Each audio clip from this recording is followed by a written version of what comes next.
теманы яздым инде компетенция капчыгы дип. Әйттеләр алдан, илһамландыра торган чыгыш кирәк. Мин уйлыйм, мин бит барлык кешенең нәрсә белән илһамланганын белмим, шуңа күрә мин инде үзем эшләгән проектлар турында сөйләячәкмен, ничек мин авырлыкларны кичерәм дип әйтәм инде. Сез үзегезгә берәр нинди илһамландыра торган әйбер тапсагыз, мин бик шат булырмын инде. Тагын бер тапкыр минем турында, минем исемем Регина Гаязова, мин психолог, татарча комикслар проектының җитәкчесе. Һәм мин 11 ел буе юрист булып эшләдем, кешенең эш хокукларын якладым. Судларга йөрдем, жалобалар яздым. 5 елдан соң юрист булып эшләгәч, минем шундый эштән ару барлыкка килде. Һәм мин психология белән шөгыльләнә башладым. Һәм 20 елда мин инде, кияүдә идем, арыганлык баштан ашканы, 21 елда Шәүкәт туды һәм мин Аллага шөкер дип декретка киттем. Шуннан 21 елда без шулай Радиф Шәүкәт белән Кабан күле буенда йөрибез һәм Радиф әйтә: "О, карагыз, үз телем гранты барлыкка килгән, берәр нинди проект ясап була." Һәм ул әйтә: "Әйдә, комикслар турында язып, заявка бәлки килеп чыгар." Комикслар чыгару татар телендә ул Радифның идеясы. Ләкин Радифның яше дәү иде инде. Грант оторга ул кира алмайды, шуңа күрә ул минем исемнән заявка язды. Грант оту өчен жюри әгъзалары алдында сиңа нәрсәдер сөйләргә кирәк. Чөнки минем исемнән грант язылган бит инде. Һәм бу вакытта миңа нәрсә булышты? Мин 11 ел буе юрист булып эшләдем. Мин судка барайдым дәген, судья каршында кыска вакыт эчендә нәрсәгә бу кеше гаепле яки гаепсез дип сөйләргә тиешим.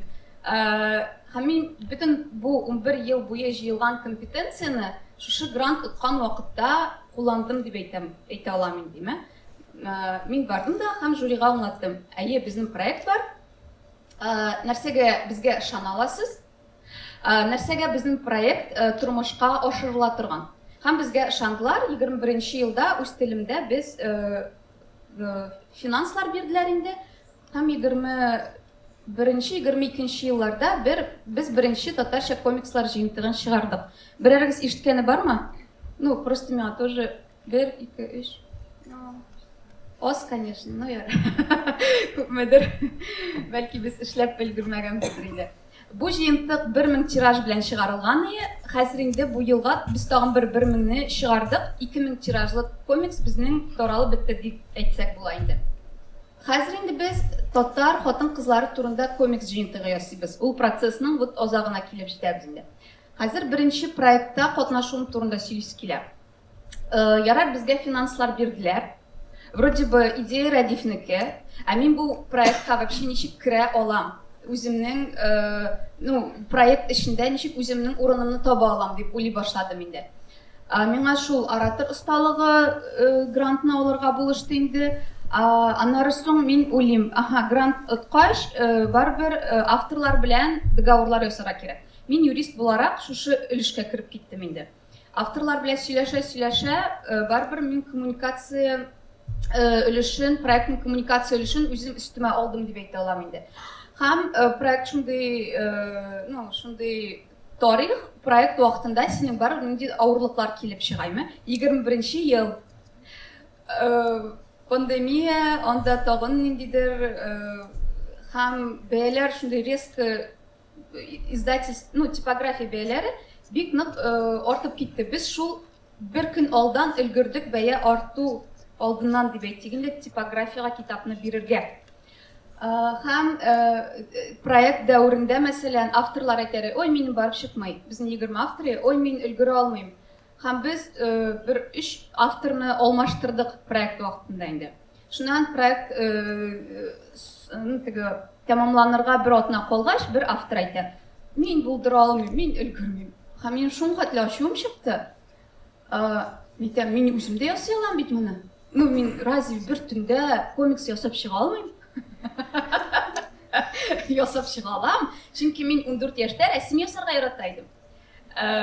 Аңлыйсызмы? Сезнең булган бөтен компетенция кайчандыр сезгә кирәге чыгачак. Һәм мин бер төндә үземнең бөтен хисләремне чыгара торган комикс ясадым. Бу комиксның эчендә нәрсә турында? Кабан күлі қырында йөрисең, һәм нәфис заводының исе чыга. Һәм син уйлыйсың, шәһәрнең уртасында шундый завод урнашкан. Һәм мин шушы комикста бөтен уйлаганымны чыгарып яздым дия алам инде. Һәм безнең җыентык типографияда бастырылды. Шулай итеп инде бу проектта мин бөтен компетенцияларымны куллана алдым, күпмедер инде. Хисләремне чыгара алдым һәм кичкенә вакытта яраткан шөгылемне искә төшердем. Сез нәрсә ярата идегез кичкенә вакытта? Сез ул эшләрегезне кулланасызмы? Оныттыгызмы инде? Кулланасыз? Юк. Шәп. Дәүскәч тә кулланыгыз. Бу бик мотивационный бер дим инде. Шуңа күрә минем бу проекттан соң инде фикер туды. Яңа эшкә кергәндә, кирип була мондый фикер белән. Мин бер нәрсә дә белмим. Минем 0 тәҗрибәм дип индеме? Яки инде сез яңа эштә, яңа проектларда уйлый аласыз. Бу проектта мин үземнең компетенцияларны ничек куллана алам? Яки бу проект эчендә мин үземә ошаган әйберләрне ничек урнаштыра алам проект эчендә? Һәм сез әгәр дә шушы фикер белән киләсез икән, төрле проектка, яңа эшкә, сез инде тәҗрибә белән килгән буласыз. Хатын-кызлар турында күчмим инде. Бу якка күчәм. Икенче проект турында сөйләү өчен. Бу безнең Сара Шакулова турында комиксның бер өзеге, әле ул чыгара алмады, сез беренчеләр булып күрәсез инде. Ярар, беренче комикс тәмам, Аллага шөкер, туктап та була иде инде, ләкин хәзер бусында күбрәк минем идея дип әйтим индеме? Мин нигәдер татар хатын-кызлар турында сөйлисе килә башлады. Чөнки 2 ел буе бала белән өйдә утыргач, мин эшкә кирип чыга идем, бер көнне эшкә барды. Прям ишектән кирип керешкә, ниндидер коллега мине күрде. О, сәлам, мамаша. Әйтәм, нәрсә? Хәзер мин начальникка мендем, и начальник миңа әйтә. О, сәлам, мамаша. Әйтәм, нәрсә? Мин 5 ел буе юристка укыдым, мин 11 ел буе юрист булып эшләдем. Минем шуның хәтле, белмим, дипломнар бар дим мин диме? Һәм мин 2 ел буе эштә күренмәгәнгә нигәдер, бөтен даже Регина Фаргатовна да түгел, мин мамашага әйләнгәнмен. Булып чыкты. Һәм бу минем шуның хәтле күп хисләр уятты, шуның хәтле, ачуымны чыгарды дим мин диме? Мин монда баланы татар теленә өйрәтү өчен өйдә утырам, чөнки ул детсадка барса, рус телен өйрәнәчәк дип индеме? Шул вакытта минем статус обществода инде вообще ниндидер мамашага әйләнеп бара. Һәм шуңа күрә мин татар хатын-кызлары турында комикс ясарга булдым. Бу идеяда biz инде 4 беренче татар кызларын алдык. Беренче татар актрисасы, режиссеры Сахибжамал Гыйзатуллина Волжская. Беренче бердән-бер очучы Советлар Союзы герое Мәгъүбә Сыртланова. Сара Шакулова беренче татар математика профессоры Сорбонна университетын тәмамлаган. Һәм инде Сара Садыкова беренче татар композиторы, җырчы. Монда сез күрәсез комикстан бер өлеш, бу Мәгъүбә Сыртланова турында. Аны ясады Арина Грудина исемле художник, ул Подмосковьедан.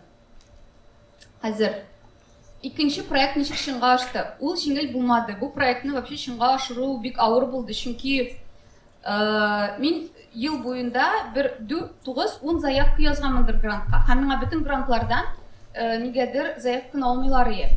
Мин уйлыйм, нәрсә булды соң? Теге вроде идеядан әйбәт, вроде комикслардан киң таралмаган проект диме? Шуннан шушы сәлам мамашны сорадым инде. Бу минем күп хисләремне тудырды, сәлам мамаш дигән миңа шунда йөкләгән инде статус. Һәм мин психологка бардым. Нәрсәдер сораулар инде шушы сөйләм, шушы проект турында китте. Һәм психологка баргач, шундый үземә уй ачтым. Бу проект минем өчен творческий манифест. Аңлыйсызмы, творческий манифест? Мәсәлән, ничек мин хисләремне тышка чыгара алам? Мин бит бөтен кешегә әйтеп йөри алмыйм. Бу хатын-кызлар шундый молодцы, алар күпне эшлиләр, гореф-гадәтләрне саклыйлар. Юк, мин аны проект буенча тарата алам бу идеяны. Һәм үземә шундый зур мәгънәне ачкач инде проект шундый җиңел китте. Вот ике соңгы заявка үз телем һәм мастера конкурсына биргәнем инде. Үз телем ул Татарстанда булган, а мастера ул конкурс для креативных предпринимателей. Ул Россиядәге. Бу аны яза аласыз, аларның шундый әйбәт сайтлары, анда шундый күп дәресләр алып баралар бушка. Һәм мин ике заявканы да бирдем, һәм икесе бер юлы мине чакырып алдылар конкурска инде. Бу Сара Садыкова турында комиксның бер өлеше Руслан Ибрахимов ясады. Сез аның белән хәзер очрашасыз дип беләм инде. Һәм ничек бу проект турында, ничек үз телем дә бер идеяме, проектның идеясы татар телен саклау. Һәм проект яклаганда мин жюри әгъзаларының, инвесторларның дип әйтик диме, якын инвесторларга якын булган телдә сөйләдем. Но опять бу ораторлык дип аталайын диме. Нигә миңа проектны чынга ашырга кирәк? А мастера анда татар теле аларга кирәк түгел. Ул Россия конкурсы. Анда инде мин башкача сөйләдем. Анда нинди тренд хәзер? Ну менә креативлык өлкәсендә дим инде, беләсез нинди тренд? Ну соңгы елларда. Локальность. Ну то есть башка илләрдәге фабрикалар, маркалар киткәч, хәзер күбрәк трендка локальность керде. Һәм шуңа күрә мин үземнең сөйләвемне дә шуңа багышладым. Жюрида бөтен хатын-кызлар. Мин әйттем, без хатын-кызлар. Һәм безгә нәрсә өстен, без өйдә саклыйбыз гореф-гадәтләрне. Һәм күп чакта безнең эшебезне кирәк дәрәҗәдә күрмиләр. Шуңа күрә миңа бик мөһим бу проектны чынга ашырырга. Мин анда әйтмәдем татар хатын-кызлар турында проект диме? Мин күп хатын-кызлар турында сөйлисем килә дип аңлаттым инде. Һәм анда да безгә конкурста без җиңүче булдык инде безнең проект. Шуңа күрә сез проектны төзегәндә, сез эчендә үзегез турында да уйлыйсыз. Ләкин сез проектны кемгәдер тәкъдим иткәндә, сез сөйлисез теге кешенең телендә. Вот фикер шундый туды инде. Әгәр дә үзеңә тирән мәгънә таба аласың икән, эш барып чыга. Үзеңнең мотивация турында. Һәм инде ничек шушы мотивацияны башкаларга өйрәтү турында. Әгәр дә сорауларыгыз булса, белмим, идеяларыгыз булса, бу минем канал дип әйтәм инде. Языла аласыз. Һәм комиксларның ясалуын күзәтергә теләсәгез инде, бу айрым ссылкалар шулай ук кирип орый аласыз, языла аласыз. Безнең январьда комикслар чыгалар, безне рекламировать итегез дим, инде безгә бик зур файда булыр.